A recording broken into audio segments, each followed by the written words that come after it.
Hello everyone, my name है आदित्य कुमावत और मैं आपको बताने वाला हूँ HTML टेबल के बारे में। अगर आपको अपने वेब पेज पे कोई डेटा स्ट्रक्चर किसी फॉर्मेट में शो करवाना है तो उसके लिए टेबल का यूज करते हैं। HTML टेबल का प्राइमरी पर्पस एक वेब पेज में टेबुलर डेटा शो करवाने के लिए है। इसका मतलब यह है कि वो इन्फॉर्मेशन रो और कॉलम में शो होगी और हर रो में कई सारे सेल्स हो सकते हैं। टेबल में रो, कॉलम और सेल्स होते हैं जो आपका डेटा होल्ड करते हैं। HTML टेबल से डेटा को सीक्वेंस में शो करवा सकते हैं, जैसे कि इंक्वायरी फॉर्म, कॉन्टैक्ट फॉर्म या फिर किसी फोटो और टेक्स्ट के साथ कोई ग्रुप या सीक्वेंस में फोटो शो करवाना है। इस तरह का स्ट्रक्चर डेटा हम टेबल से रेडी करते हैं। टेबल से वेबसाइट के डेटा का स्ट्रक्चर रेडी करते हैं। टेबल का यूज करने का सबसे अच्छा फायदा यह है कि आपकी वेबसाइट को किसी भी डिवाइस से देखने पर उस डेटा का फॉर्मेट वही रहता है, चेंज नहीं होता। टेबल द्वारा हम डेटा को टेबुलर फॉर्मेट में रिप्रेजेंट करते हैं। इस डेटा में टेक्स्ट, इमेज, वीडियो, लिंक और भी बहुत कुछ डेटा शामिल होता है। हम अपनी जरूरत के अनुसार किसी भी प्रकार के डेटा को टेबल में शो कर सकते हैं। मैं आपको कई तरह की टेबल के बारे में बताने वाला हूँ, जिसमें एक सिंपल टेबल से लेकर कॉम्प्लिकेटेड टेबल शामिल है। इस सभी टेबल को बनाने के लिए हम केवल HTML का ही यूज करेंगे और इसके एट्रीब्यूट को यूज करके हम इन टेबल को प्रेजेंट करेंगे। So let's start.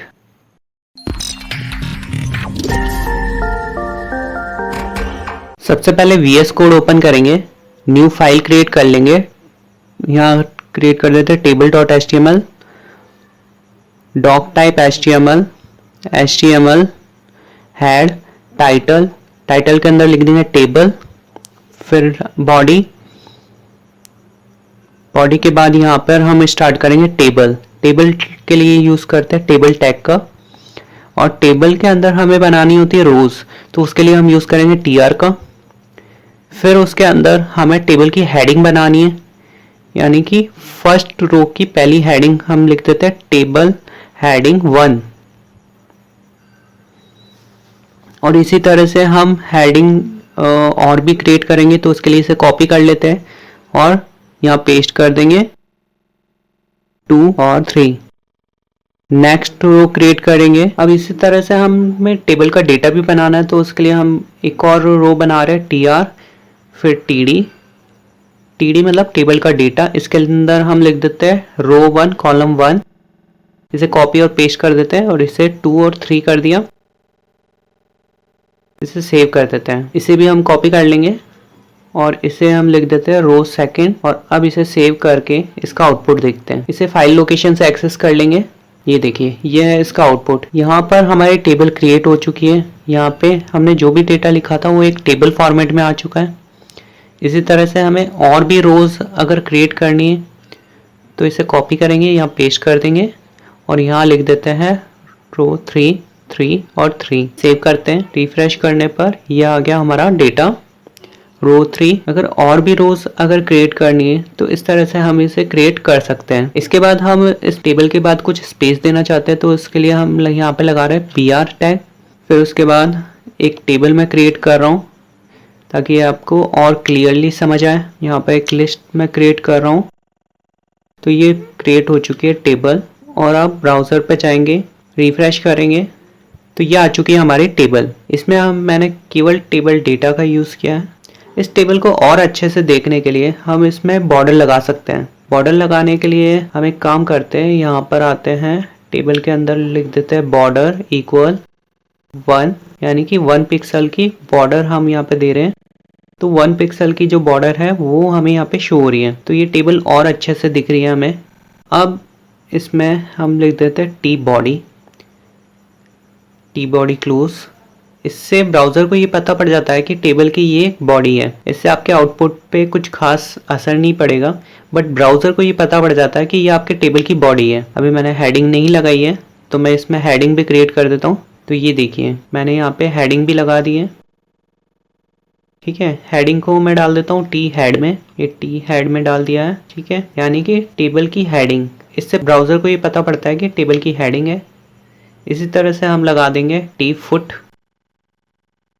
तो ये देखिए, ये हेडिंग आ गई और ये फुटर आ गया। इस तरह से टेबल में हेडर और फुटर ऐड कर सकते हैं। अब इसके अंदर एक और लाइन मुझे ऐड करनी है, most powerful man in technology industry, ये मैंने यहाँ लिख दिया है। तो ये बन चुका है 3 कॉलम्स। अब मुझे इन तीनों को मर्ज करना है, तो उसके लिए हम एट्रीब्यूट यूज करेंगे th में कॉल स्पैन। तो कॉल स्पैन हम यहाँ पे कर देते 3। यहाँ 3 करने का मतलब ये है कि हम 3 कॉलम को साथ में मर्ज कर रहे हैं। तो इसे 3 कर दिया। इसका आउटपुट देखते हैं, ये देखिए तीनों कॉलम मर्ज हो चुके हैं और इसका आउटपुट आ चुका है। अब इसी तरह से इन सेल्स को भी हमें मर्ज करना है, यहाँ पे 1 2 3 और 4। तो यहाँ पे एक एट्रीब्यूट यूज करेंगे रो स्पैन। रो स्पैन यहाँ पे कर दिया 2, यानी कि 2 रो को ये मर्ज कर देगा। तो 2 रोज को मर्ज कर देगा। इसके लिए नीचे वाली रोज में जो हमने 1 लिखा है उसे हम रिमूव कर देंगे। तो ये रहा इसका आउटपुट।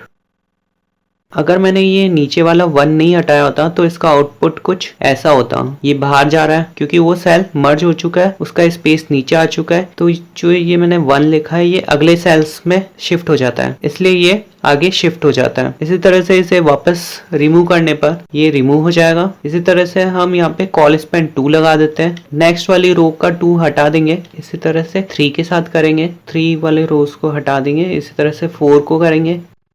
तो ये देखिए ये रहा आउटपुट, ये सेल्स मर्ज हो चुके हैं। अब मैं आपको एक और एग्जांपल करके बता रहा हूँ जिसमें आपको और क्लियर हो जाएगा। यहाँ पे br लगा देते हैं।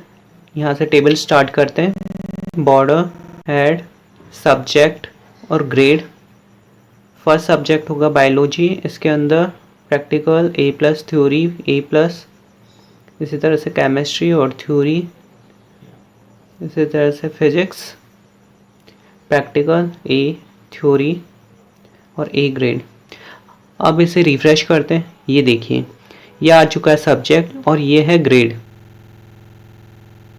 यहाँ पे br और लगा देते हैं ताकि नीचे थोड़ा सा स्पेस मिल जाए। तो ये ब्रेक रो लगा दिए। तो ये देखिए ये है आउटपुट। तो हमने क्या किया, यहाँ पे इन सेल्स को मर्ज कर दिया ताकि हमें जो पर्टिकुलर टेबल में आउटपुट चाहिए वैसा हमें मिल जाए। तो इस तरह से हमने यहाँ पे कॉल स्पैन 2 लगाकर इसे मर्ज कर दिया था, यानी कि ये सब्जेक्ट मर्ज हो चुका है। इसी तरह से बायोलॉजी के अंदर हमने रो स्पैन 2 लगाया, तो इससे जो 2 रोज थी वो मर्ज हो चुकी है। इसी तरह से केमिस्ट्री के अंदर रो स्पैन 2 लगाया, तो यहाँ पे केमिस्ट्री के अंदर भी वो 2 रोज मर्ज हो चुकी हैं। फिजिक्स के अंदर हमने लगाया था और वो यहाँ पे शो हो रही है। इसके लिए मैं एक टेबल क्रिएट कर रहा हूँ जिसमें कुछ एक कंट्रीज के कोड होंगे। तो मैं यहाँ से br को ऊपर कर देता हूँ।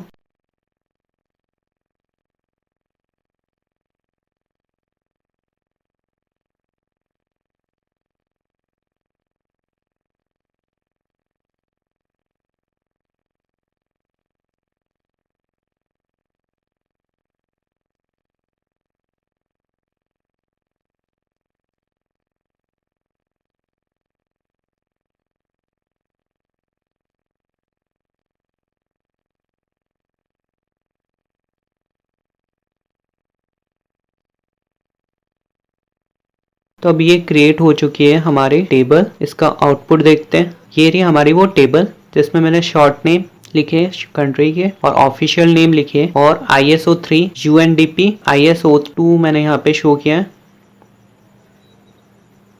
तो ये short name, official name, ISO 3 UNDP ISO 2 यहाँ शो कर दिया है। यहाँ मैंने बॉर्डर भी लगा दिया है। अब मुझे इन दोनों को मर्ज करना है, तो उसके लिए क्या करेंगे, कोड पर जाएंगे और वहाँ लिख देंगे कॉल स्पैन 2। एक th को हटा देंगे यहाँ से, th क्लोज, और इसकी जगह मैं यहाँ पे लगा देता हूँ कॉमा। इसे सेव करते हैं और ये देखिए ये दोनों सेल्स मर्ज हो चुके हैं, ISO 3 UNDP। अब यहाँ पर हम ब्रेक रो लगा देते हैं। उसके बाद अब हम देखेंगे मल्टी डायमेंशनल टेबल। तो यहाँ हम लिख देते हैं मल्टी डायमेंशनल टेबल और एक सिंपल टेबल में यहाँ क्रिएट कर रहा हूँ, इंडिया और जापान। रिफ्रेश करते हैं इसे, ये आ चुकी है हमारी टेबल। मल्टी डायमेंशनल टेबल का मतलब है कि हमें टेबल के अंदर टेबल चाहिए। जैसे कि इंडिया के अंदर जो ये ब्रांच है, ब्रांच के अंदर हमें और भी टेबल चाहिए। तो उसके लिए हम क्या करेंगे कि ये जो TD है इसके अंदर एक और टेबल लिखेंगे।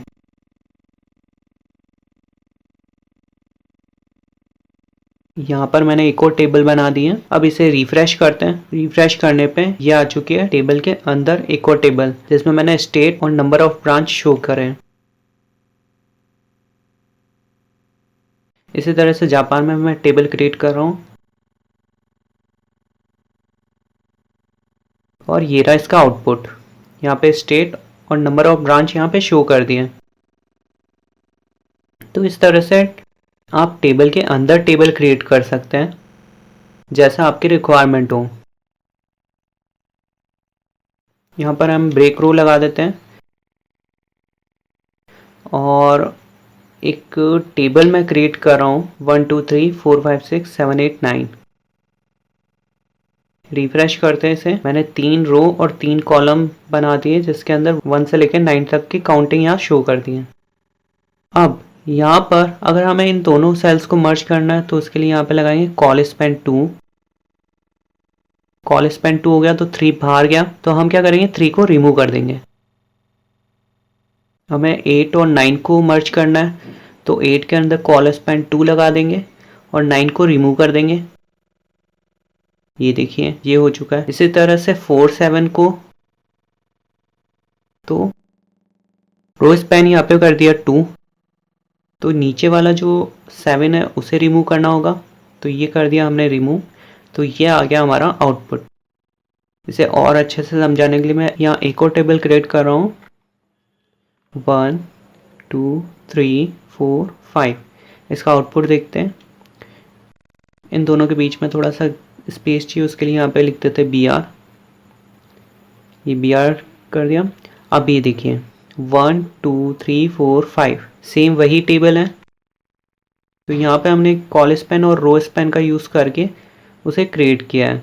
अब नेक्स्ट टेबल क्रिएट करने के लिए पहले यहाँ पे BR लगा देते हैं और अब हम देखेंगे जिगजैग टेबल। जिगजैग टेबल का मतलब होता है हर रोज में अलग अलग कॉलम होना, जैसे कि फर्स्ट में 1 है, सेकंड में 2 कॉलम है, इसी तरह से थर्ड में 3 और फोर्थ में 4 कॉलम है। यहाँ पे बॉर्डर लगा देते हैं। अब देखिए इस टेबल में रोज डिफाइन नहीं है जैसा कि आपको यहाँ दिख रहा है। तो ये थी हमारी जिगजैग टेबल। हमने टेबल के अंदर कुछ एट्रीब्यूट यूज़ किए और उस एट्रीब्यूट को यूज़ करके हमने टेबल के अलग अलग स्ट्रक्चर बनाए और हमने देखा कि हम टेबल के अंदर भी टेबल क्रिएट कर सकते हैं। हमने यहाँ देखा multi dimensional table, zigzag table और कॉल स्पैन और रो स्पैन सेल, और देखा कि कई सेल्स को हम मर्ज कर सकते हैं, जैसे कि किसी रोज को मर्ज करना है या किसी कॉलम को मर्ज करना है तो उसके लिए हम कुछ एट्रीब्यूट यूज़ करते हैं जैसे कि कॉल स्पैन, रो स्पैन। इस तरह से इनके एट्रीब्यूट को यूज़ करके हम टेबल के अंदर जो आउटपुट चाहते हैं वैसा आउटपुट हम यहाँ शो करवा सकते हैं। हमने इसमें केवल HTML का ही यूज किया है ताकि आपको कोई कंफ्यूजन ना हो। आप इस तरह की किसी भी डेटा स्ट्रक्चर को क्रिएट कर सकते हैं और अपनी वेबसाइट के कंटेंट को एक फॉर्मेट में शो कर सकते हैं। अगर आपको ये नॉलेज अच्छी लगी तो वीडियो को लाइक करें, शेयर करें और सब्सक्राइब करके बेल आइकन को भी ऑन कर ले।